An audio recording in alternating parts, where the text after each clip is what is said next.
ವಿಜಯಪುರ ಜಿಲ್ಲೆಯ ಜನತೆಗೆ ಒಂದು ವಿಶೇಷ ವಿನಂತಿ.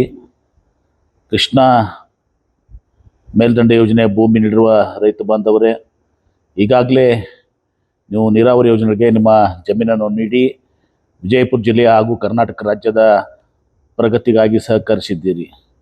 ಆದರೆ ಭೂಸ್ವಾಧೀನದ ಪರಿಹಾರಕ್ಕಾಗಿ ನೀವು ವರ್ಷಗಟ್ಟಲೆ ನ್ಯಾಯಾಲಯದ ಮೆಟ್ಟಲು ಹತ್ತಿ ಕಾಯುತ್ತಿರುವುದು ನಮಗೂ ತಿಳಿದಿರುವಂಥ ವಿಷಯ. ಈಗ ನಿಮ್ಮ ಎಲ್ಲ ಸಮಸ್ಯೆಗಳಿಗೆ ಸುಲಭವಾಗಿ ಮತ್ತು ಶೀಘ್ರವಾಗಿ ಪರಿಹಾರ ಕಂಡುಕೊಳ್ಳಲು ಒಂದು ಸುವರ್ಣ ಅವಕಾಶ ಒದಗಿ ಬಂದಿದೆ. ವಿಜಯಪುರ ಜಿಲ್ಲೆಯ ಕಾನೂನು ಸೇವಾ ಪ್ರಾಧಿಕಾರ ವತಿಯಿಂದ 2026 ಏಪ್ರಿಲ್ನಿಂದ ಜುಲೈವರೆಗೆ ಲೋಕ್ ಅದಾಲತ್ ಕಾರ್ಯ ಮಾಡುತ್ತಿದೆ.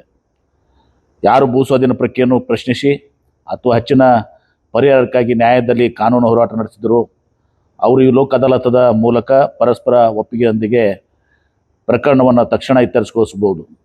ಲೋಕ್ ಅದಾಲತ್ ನೀವು ಹೋಗೋದ್ರಿಂದ ನಿಮಗೆ ತ್ವರಿತ ನ್ಯಾಯ ಸಿಗುತ್ತದೆ. ನೀವು ವರ್ಷಗಟ್ಟಲೆ ಕಾಲ ಕಾಯುವ ಅಗತ್ಯವಿಲ್ಲ. ಒಂದೇ ದಿನದಲ್ಲಿ ನಿರ್ಧಾರ. ಇದರಿಂದ ನೀವು ಪದೇ ಪದೇ ಕೋರ್ಟ್ ಕಚೇರಿ ಅಲಿಯುವ ಸಂಕಷ್ಟದಿಂದ ಮುಕ್ತಿ ಹೊಂದಿ ನೆಮ್ಮದಿಯ ಜೀವನ ನಡೆಸ್ಬೋದು. ಲೋಕ್ ಅದಾಲತ್ನಲ್ಲಿ ಸರಳ ಪ್ರಕ್ರಿಯೆಯಾಗಿದ್ದು ಸುಲಭವಾಗಿ ಪ್ರಕರಣವನ್ನು ಬಗೆಹರಿಸಲಾಗುತ್ತಿದೆ.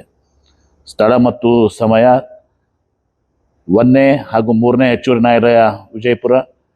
ಸಮಯ ಏಪ್ರಿಲ್ ಮತ್ತು ಮೇ ಮಧ್ಯಾಹ್ನ 1:30 ಒಳಗೆ ಮತ್ತು 12:30ರಿಂದ 1:30. ಸಮಯ ಜೂನ್ ಮತ್ತು ಜುಲೈ ಸಂಜೆ 4:45ರಿಂದ 5:45ವರೆಗೆ. ರೈತ ಮಿತ್ರರೇ, ಈ ಅವಕಾಶದ ಸದುಪಯೋಗವನ್ನು ಪಡೆದು ಲೋಕ್ ಅದಾಲತ್ ಮೂಲಕ ನಿಮ್ಮ ಪ್ರಕರಣ ತೀರಿಸಿಕೊಂಡು ನ್ಯಾಯಯುತ ಪರಿಹಾರ ಪಡೆದು ನೆಮ್ಮದಿಯ ಜೀವನ ಸಾಗಿಸಿ ಎಂದು ತಿಳಿಸುತ್ತಾ, ಹೆಚ್ಚಿನ ಮಾಹಿತಿಗಾಗಿ ನಿಮ್ಮ ಸಂಬಂಧಪಟ್ಟ ಭೂ ಸ್ವಾಧೀನ ಅಧಿಕಾರಿಗಳ ಕಚೇರಿಯನ್ನು ತಕ್ಷಣ ಸಂಪರ್ಕಿಸಿ. ಧನ್ಯವಾದಗಳು.